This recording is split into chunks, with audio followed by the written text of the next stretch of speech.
right, ladies and gentlemen, and here it is, the 1983 GMC Jimmy, rocking the LT1 motor. We had some nastiness going on up here. I already got it cut out.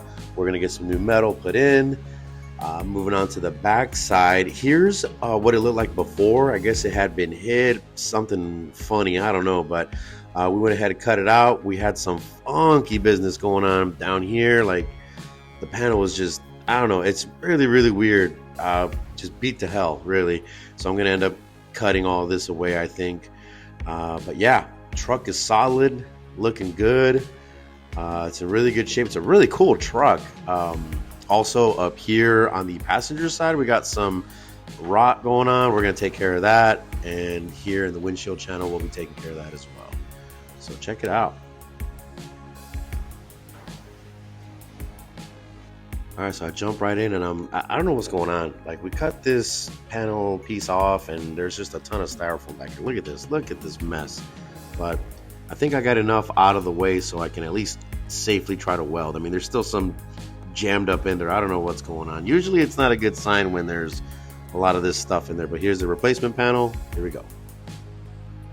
Like with most aftermarket parts, doesn't fit.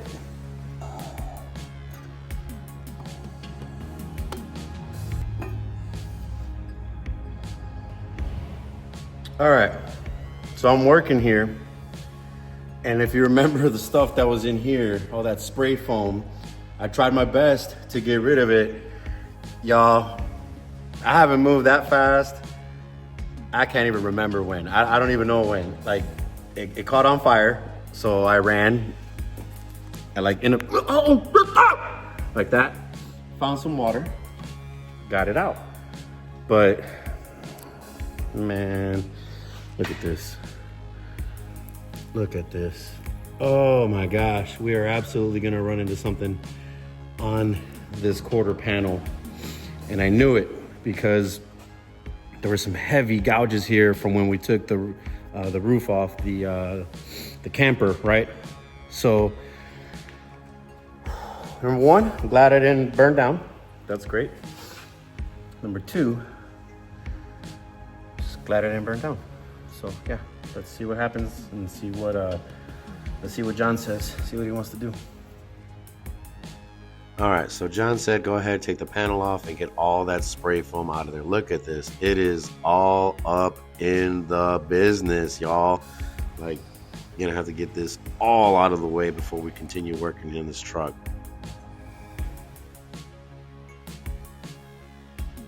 Holy cow. Holy cow. The holy cow. This is where I was welding. That's what was behind it. I didn't think it came up so high, but yeah, absolutely a fire hazard. I mean, even now, the way it was with wires and stuff going through it, yeah, these are my weapons of choice.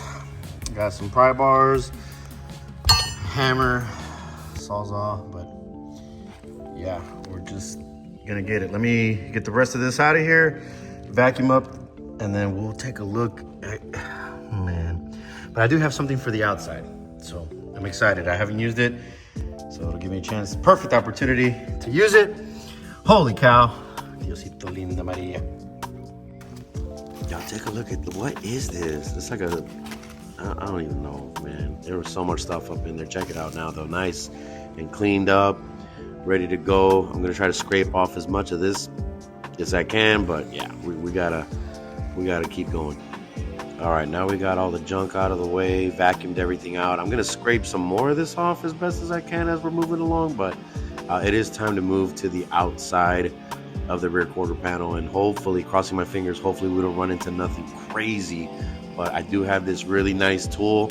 It's a surface conditioning tool from Harbor Freight. I have never used it, obviously, so I'm about to put it to work. So here we go.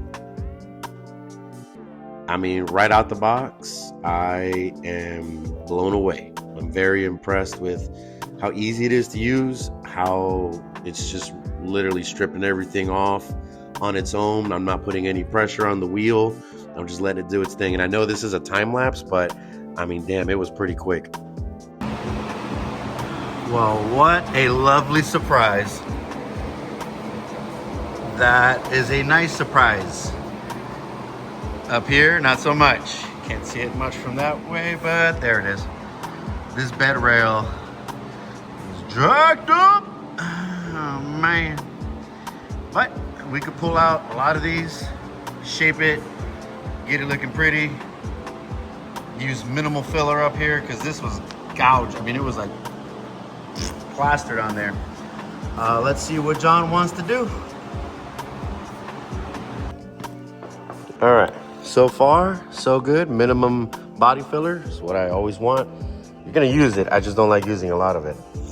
Top looking good too, pulled out everything we could pull out. Now so the mounting bolt that was coming up, all jacked up, super messed up. So here's what I'm gonna do. I'm gonna take a bolt, washer, nut. I'm gonna put it into the hole and I'm gonna tighten it from the bottom where I'm gonna weld this in. I'm gonna weld this underneath, but to hold it in place where I know it's gonna be lined up, I'm gonna drop this in like so. Maybe I can take the washer off. You don't need the washer. The nut is to hold it, to make sure it doesn't sink in. Now I'm gonna tighten it from the bottom.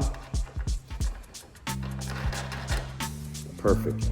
Now I know it's lined up, it's centered. That's where when we put the camper back on, this bolt is gonna go through, tighten, and we will be using the washer at that point to clamp down the camper. So let me get in here underneath and weld it in. John had pointed this out before I left this house, and I decided to start working on it now since we're already on this side anyway. It wasn't bad when I initially saw it, but then it ended up being bad. So got all that cleaned out, got some rust reformer sprayed in there, prevent any more rust, got this piece shaped, and we're gonna be welding it in right here.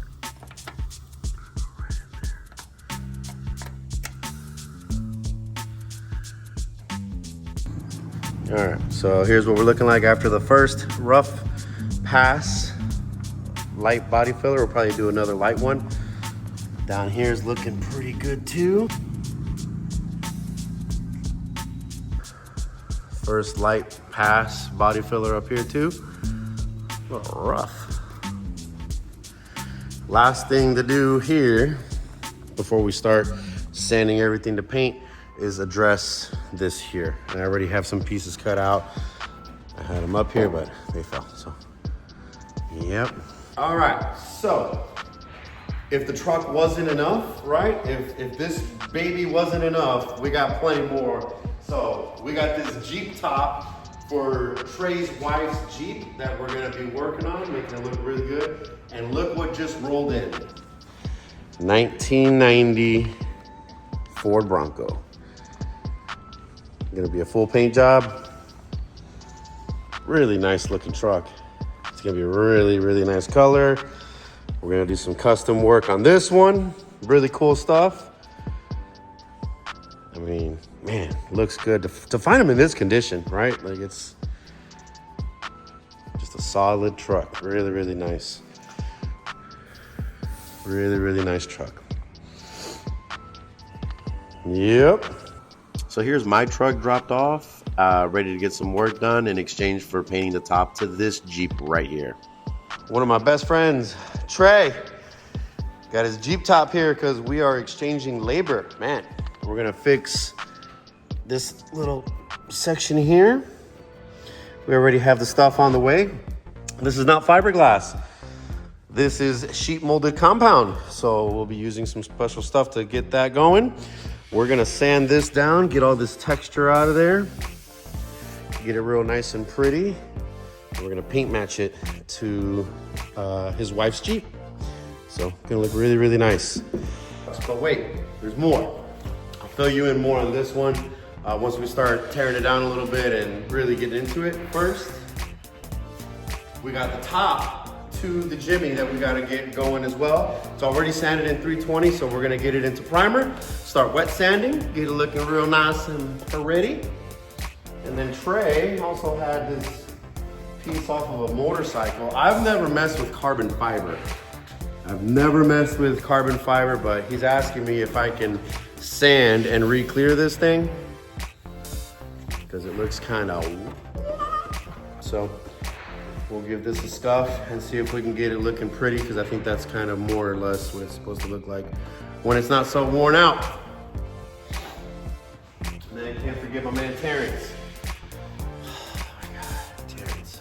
He got me the paint though, so now we're just waiting for the weather to be less sucky, you know, less humidity. Get these in primer, wet sanded, painted, and back to him as well, and back onto the Cadillac. So stay tuned.